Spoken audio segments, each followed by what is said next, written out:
Hi everyone, I'm just admitting everyone.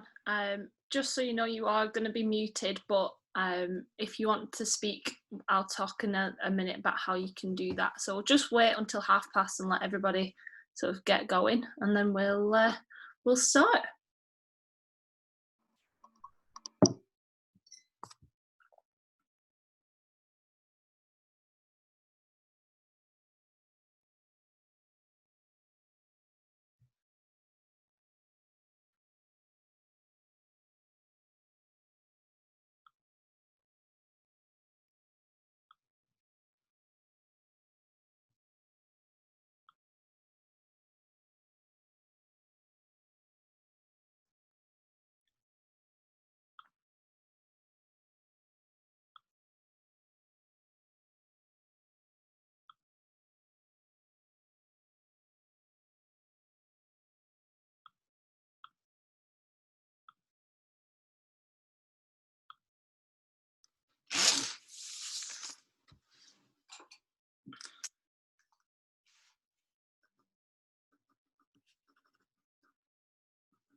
All right, so just give it one more minute and then we'll get cracking.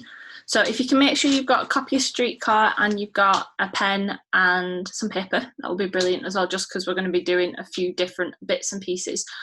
While we're waiting just to see if anybody else rocks up, what I'm going to do is just share my screen, and then there's a little bit of a task on it. So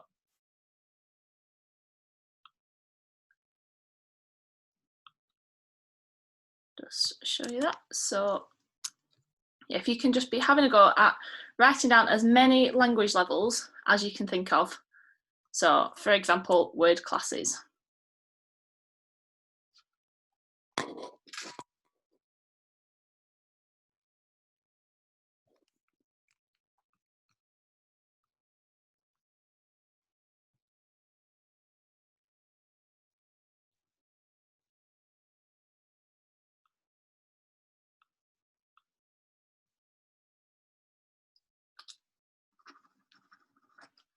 So those of you that have just joined us, there's a bit of a task on the screen at the minute. So obviously today is all about pattern finding and selection.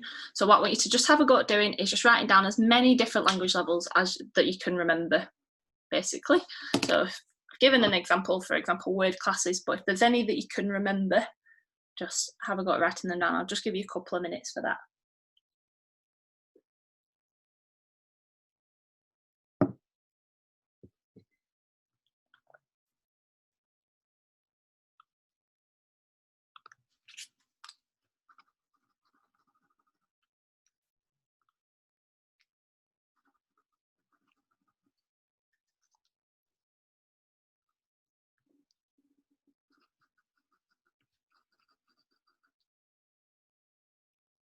So for those of you that have just joined, hello. If you can just be having a go just for a minute, just writing down as many different language levels that you can remember, just while we're waiting for a few people to join us. So again, just if you've joined us, just have a go at writing down as many different language levels as you can remember.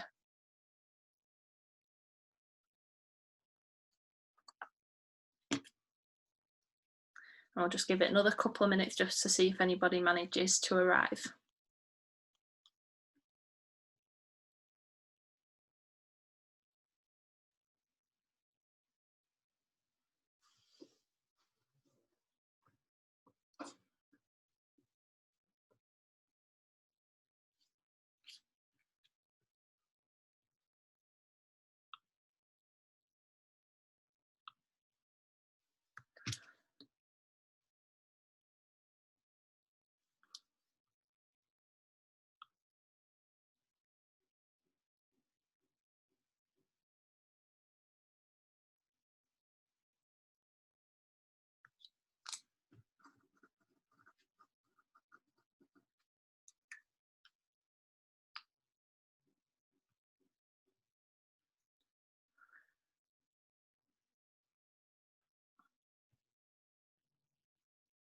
Right, just if you can, just because I wanted to get a little bit of a register, if you've just got your first name as your little screen bit, if you can just put your second name, that would be really useful.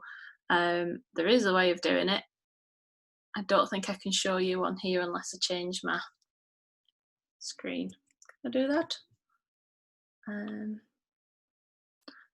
I don't know how to do that. Anyway, yeah, if you could just change your name, it just makes it way easier for me just to make sure that you're that I can tell your teachers that you've come. That would be fab.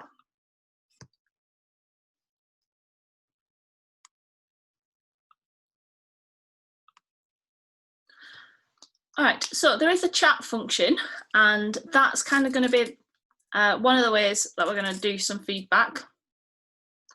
So if I said just 30 more seconds, just write down as many language levels that you can remember, and then what I'm going to do is just ask you to put one in the chat.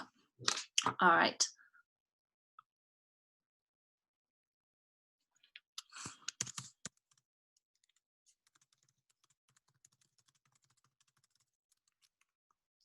So you should be able to see that now. So it says type your language level here. So what I want you to just have a go at doing is just, you should be able to write underneath your language level. So just have a go at typing a language level down.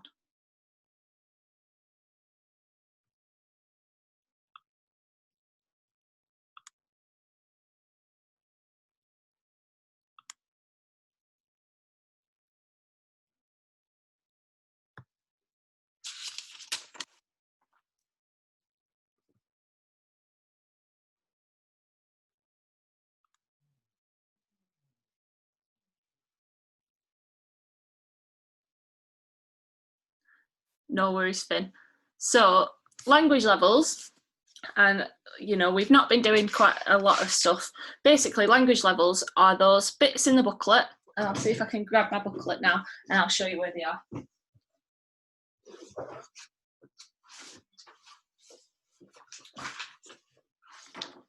So if you've got your terminology booklet,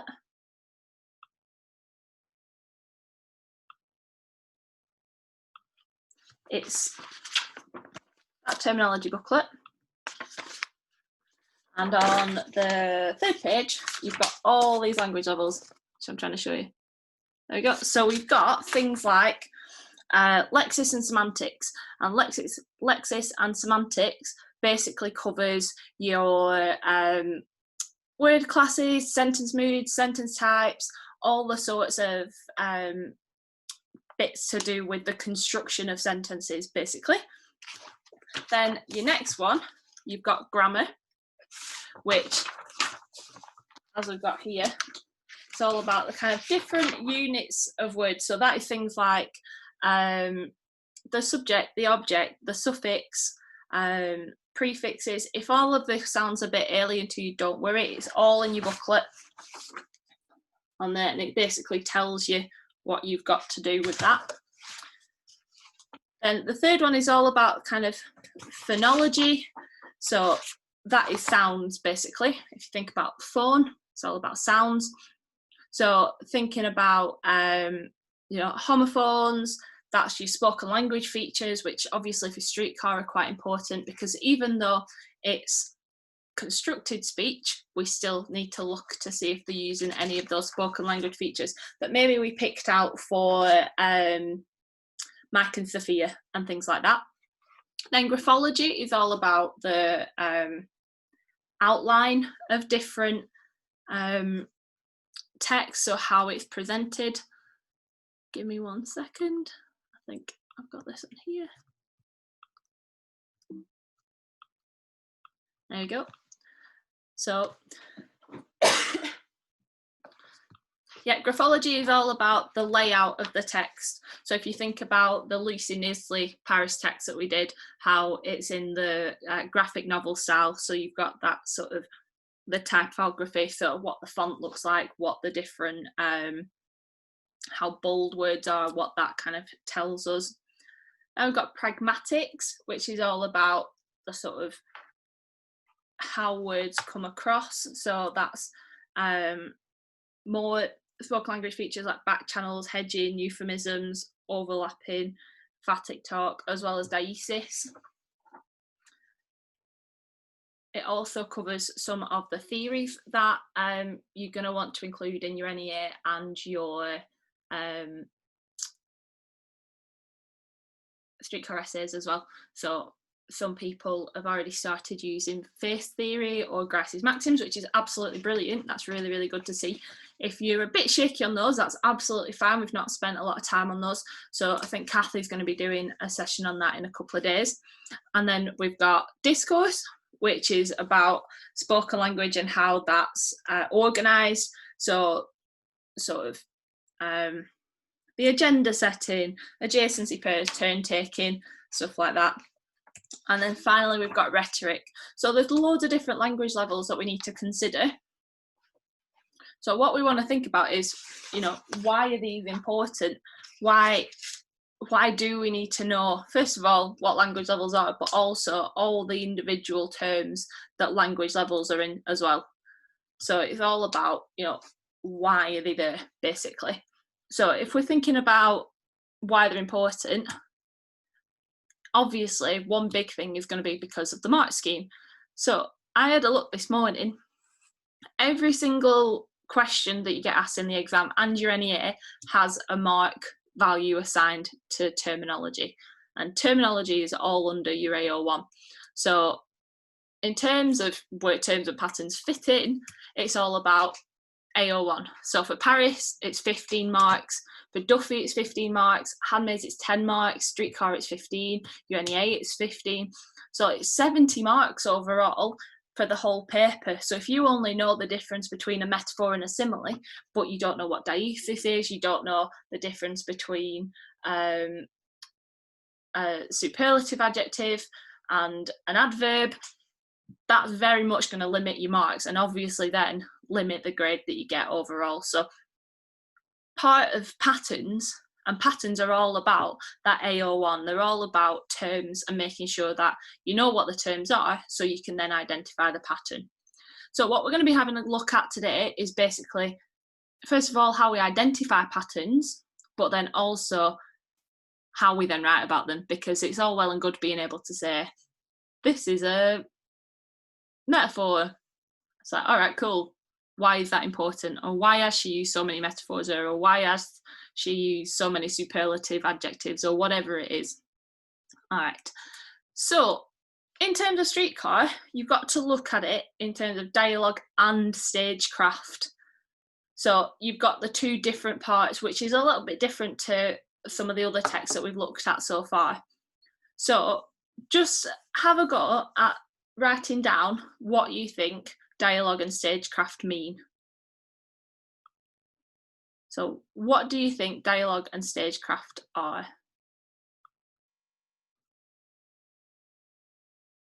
Yeah, there will be a Zoom tomorrow, yeah, Finn.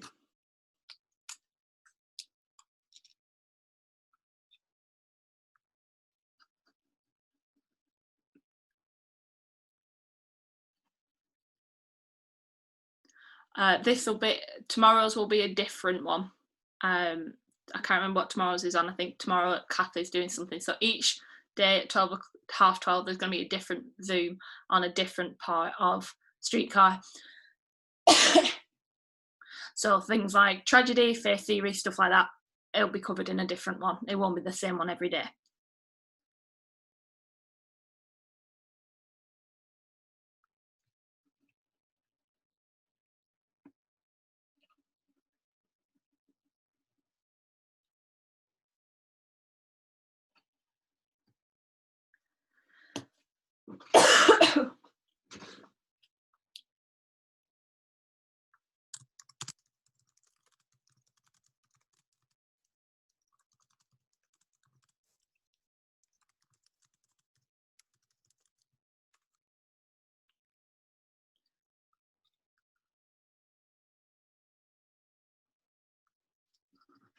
All right, so what we'll do, if we have a go at just thinking about the difference between stagecraft and dialogue,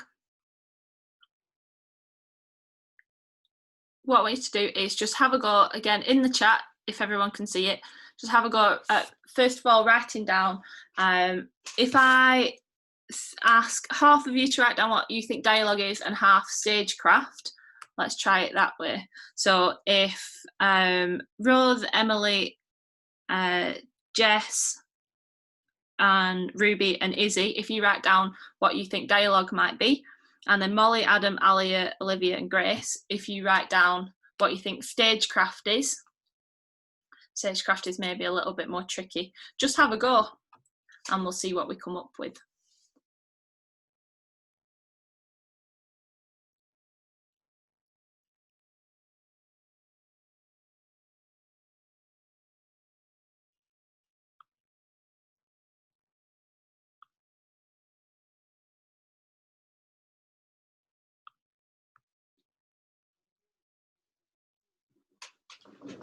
Well, yeah.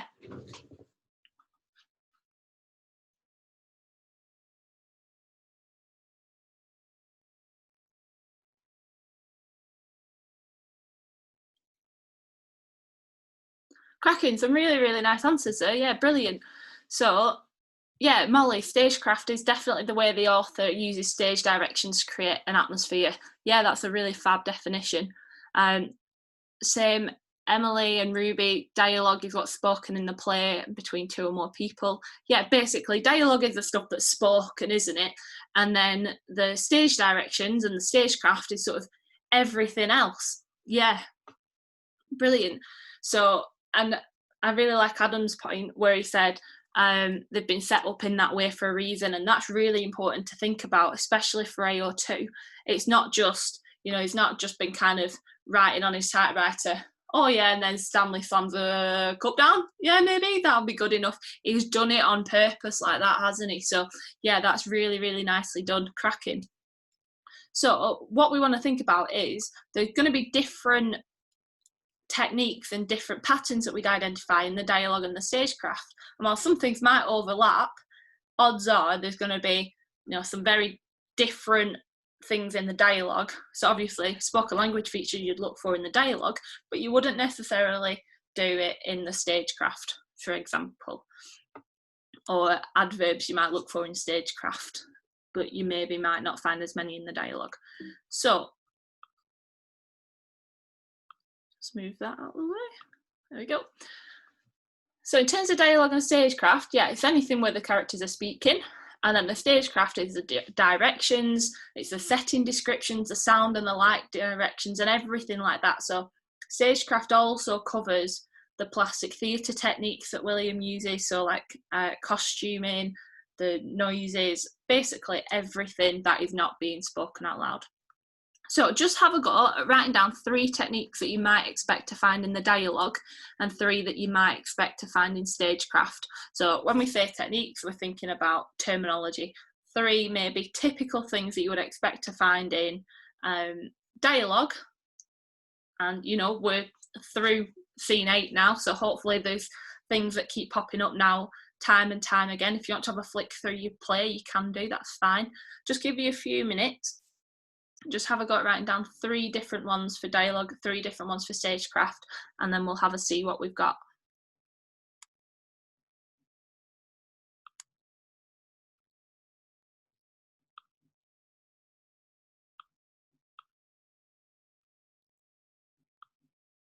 Ooh. There we go.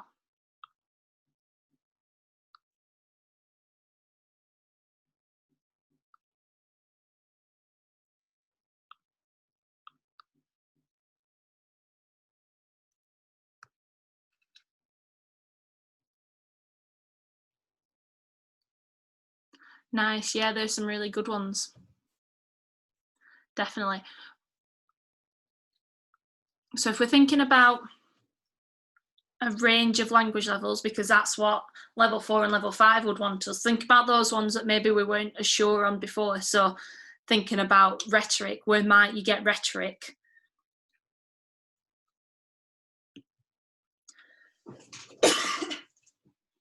Think about good, is he, nice.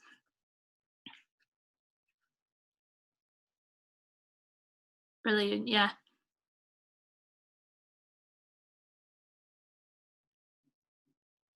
Yeah, some really nice ones. I like, Molly, that you've picked out figurative language. Brilliant. So think about as well, and this is part of plastic theatre as well, with figurative language, we definitely use everyday metaphors, don't we, all the time? But if you're thinking about even page 1 in Streetcar, where you've got that description of New Orleans, that's very descriptive, isn't it? So think about, you know, what sorts of things Williams uses that maybe you wouldn't expect to have in. There's some really nice answers, brilliant.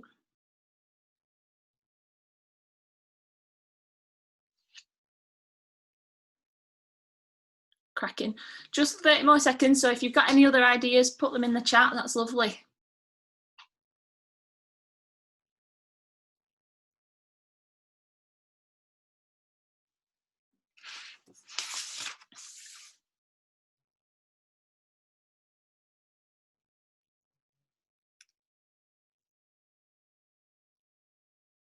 Cracking, yeah. Repetition's a really good one, Alia. Especially since we're thinking about conflict and tension. You get quite a lot of repetition in Streetcar to show outrage.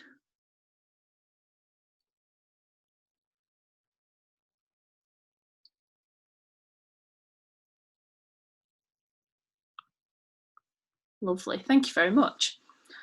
All right, so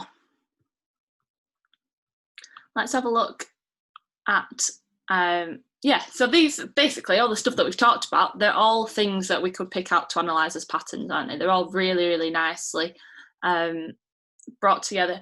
But if we're thinking about word classes, which are the ones that we know really well, we know what a noun is, we know what an adjective and an adverb and a verb are, they're very much the ones that we tend to rely on.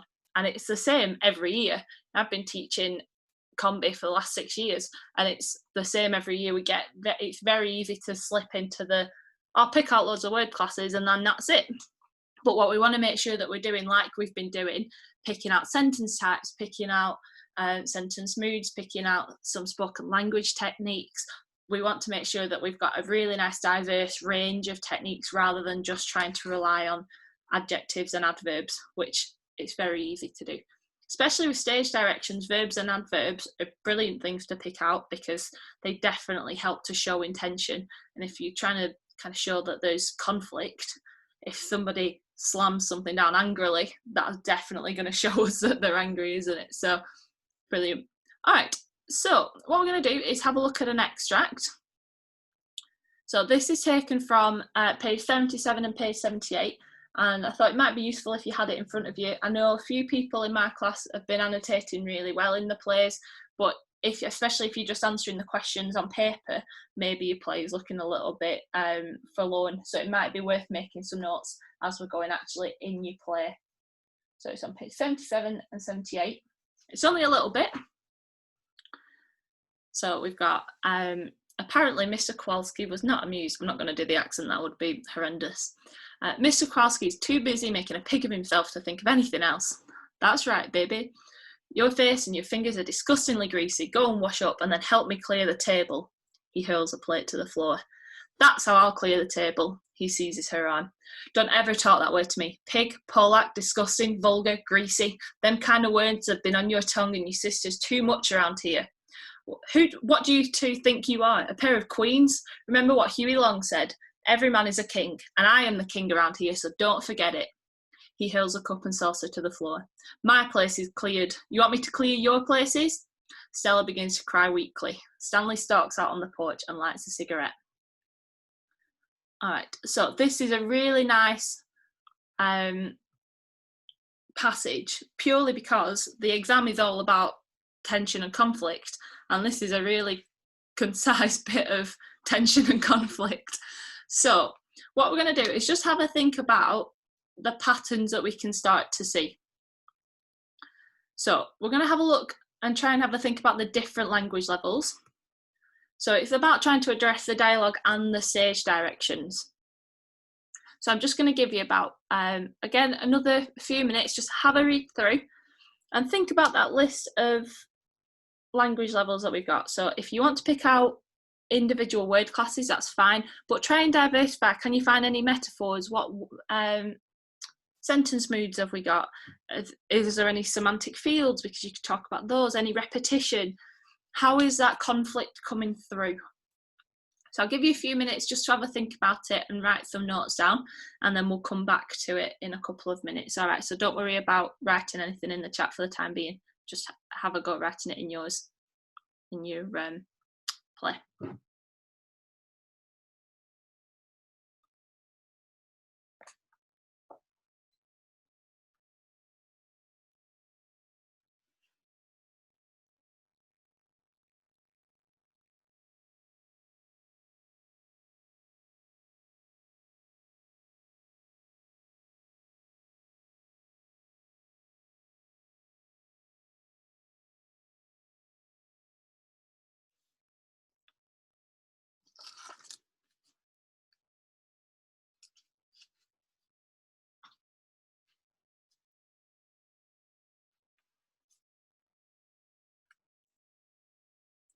It's about that relationship between the dialogue and the stage direction. So see if there's any patterns that seem to be emerging in those.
All right, so just one more minute and then we'll try and get some ideas down.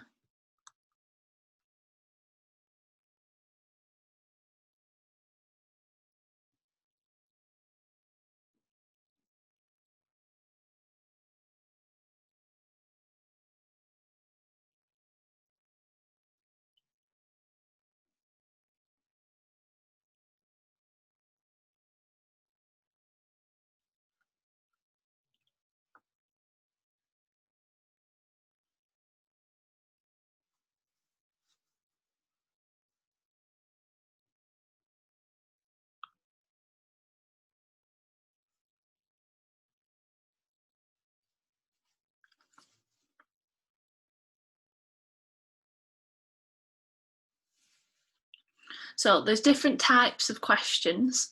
So an interrogative is just the sort of overall sentence mood, but then obviously you've got things like rhetorical questions as well. So there's different types of questions, but they all come under interrogatives.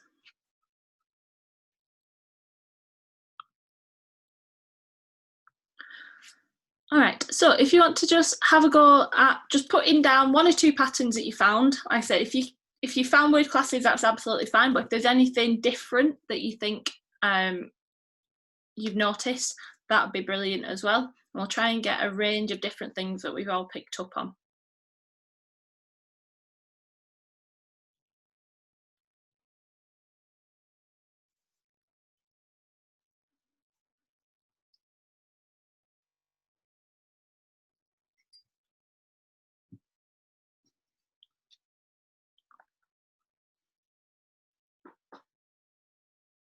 Cracking, Molly, yeah, nice. Brill, Adam, that's a really good one to find for conflict, isn't it?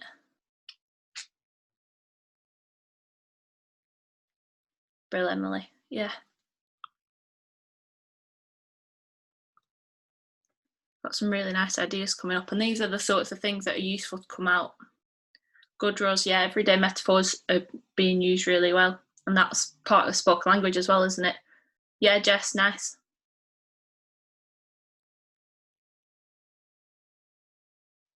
Lovely, Alia. You've got a nice range of language choices there. Cracking.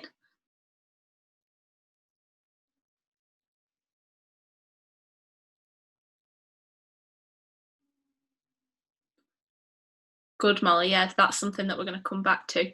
So an everyday metaphor is the sort of metaphor that we use just in our language, just as a kind of something that it's almost like a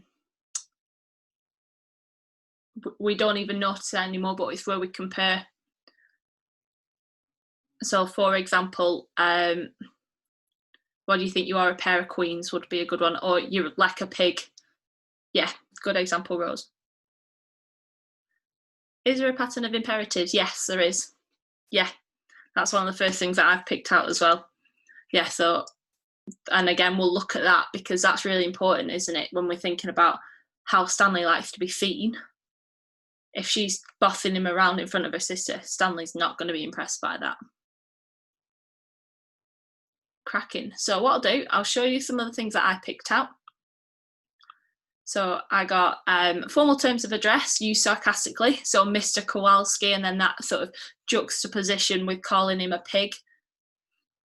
So an imperative is where you tell someone to do something. So like, open the window, or don't call me a whatever.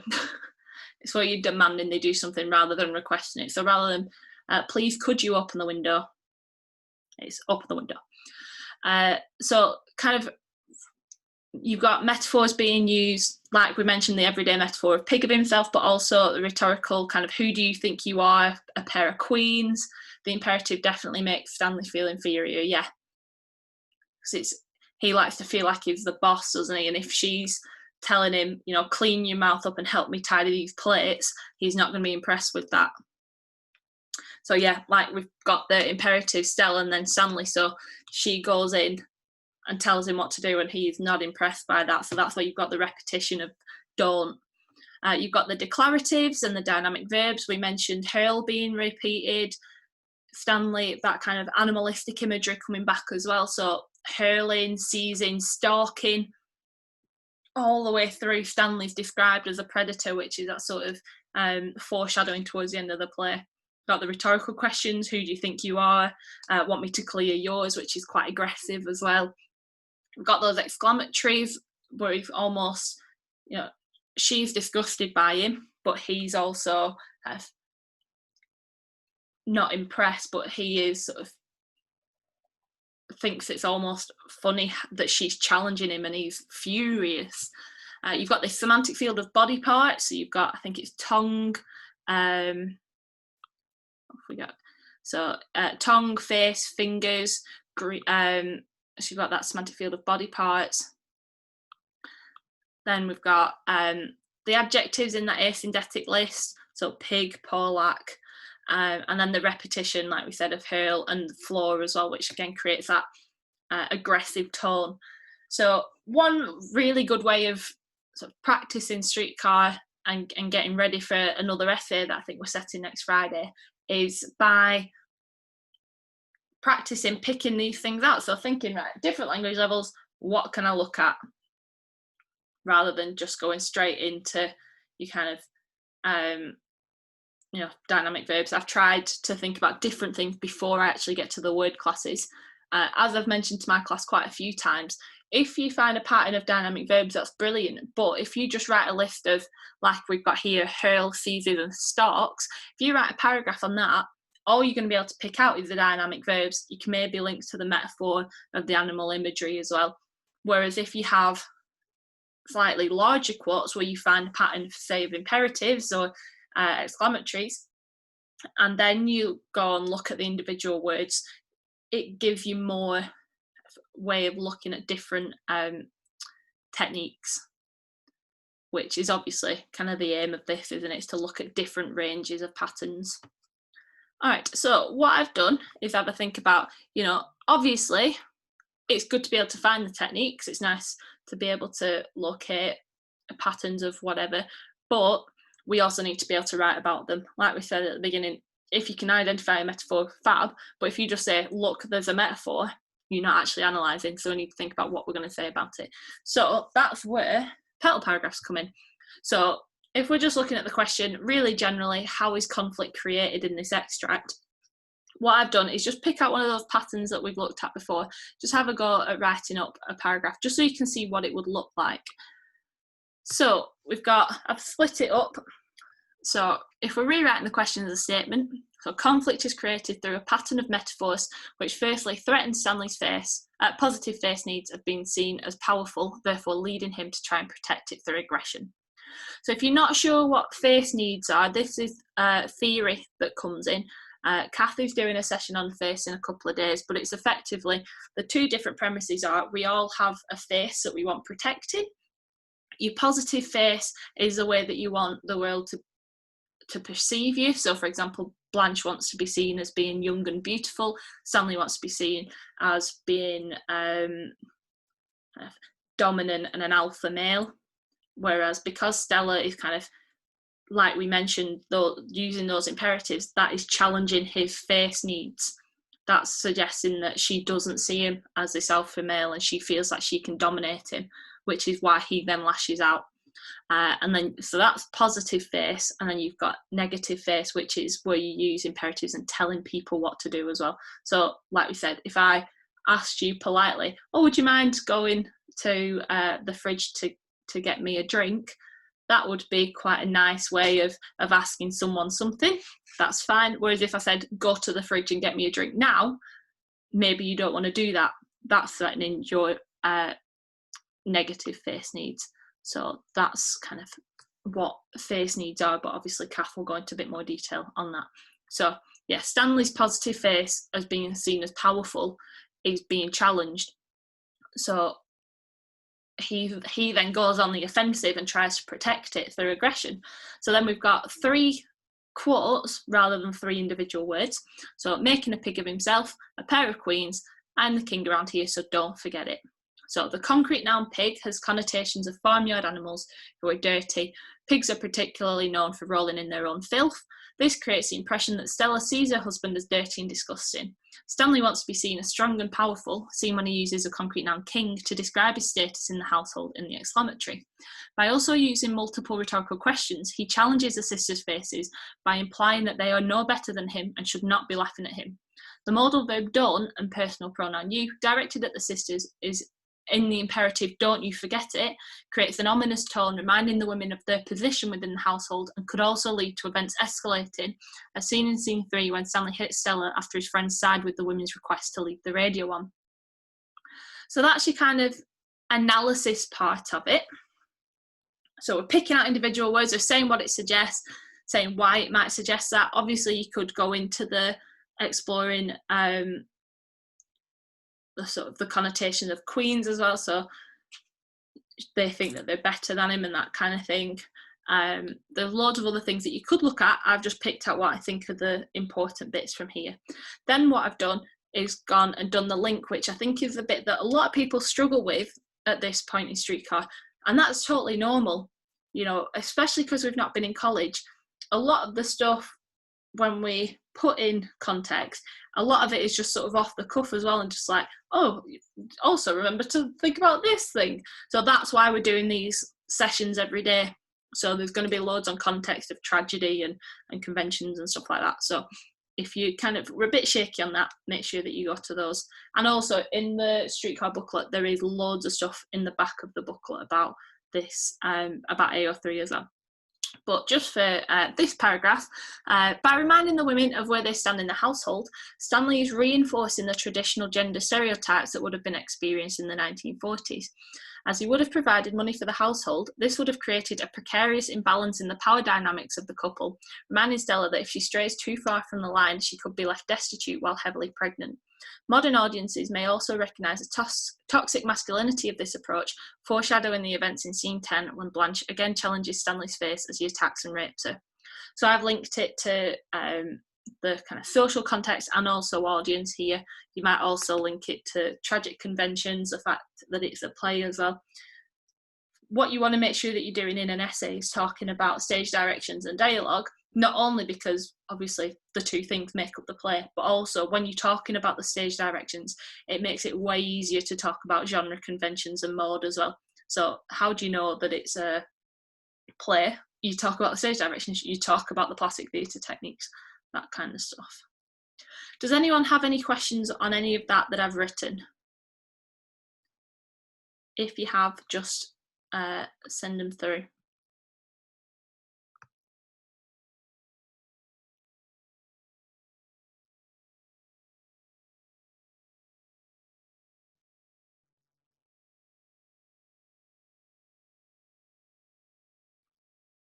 Okie dokes. So hopefully that's been quite useful in the sorts of patterns that you want to identify, how you write up about patterns and what patterns basically are. So that's the sort of bread and butter of what makes up any essay apart from Into the Wild, basically. It's identifying patterns, a range of patterns, and then talking about them in an interesting way. If you want to have a go, what I've sort of suggested is have a think about how does it create conflict in the extract. So in your exam, you'd have about 10 minutes to write a paragraph. So if you want to have a go at writing a paragraph, then spend 10 minutes at home. And if you want me or your teacher to check it over, you can either email it to them or you can email it to me. My email address is there. I'm more than happy to have a go and have a read and send you some feedback back. That's absolutely fine. Does anyone have any other questions on patterns or anything that you don't feel like we've covered? If you want to message me privately, you can do, that's absolutely fine. Or if you want to hang around sort of in the chat as well, I'll leave it open and feel free to leave when you want. I've recorded this, so I'll put it either on Moodle or Planet eStream and make sure that the link is sent out to everyone so you've got it as well in case there's anything that you've missed. And hopefully we found it useful. Thanks, Izzy. Thanks, Rose. Hopefully next time we'll do some more interactive stuff, but this is just sort of getting used to Zoom and the kind of things that we can do in it. So thanks everyone. Hopefully it's been useful and have a nice afternoon, and we'll hope the sun comes back because it's pretty miserable in Darwin.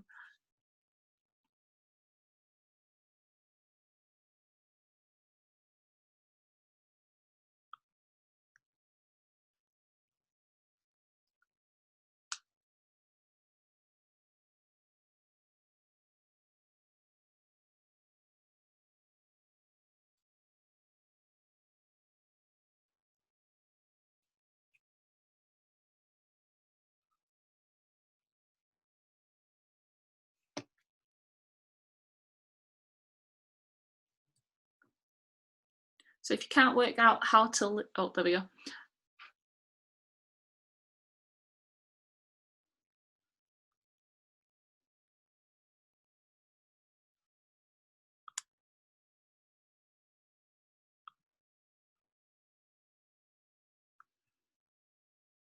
you got any questions, Jess? Is everything all right?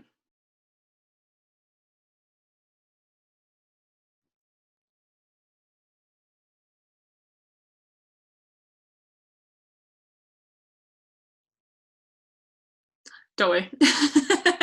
No, I just wanted to check that everything's okay.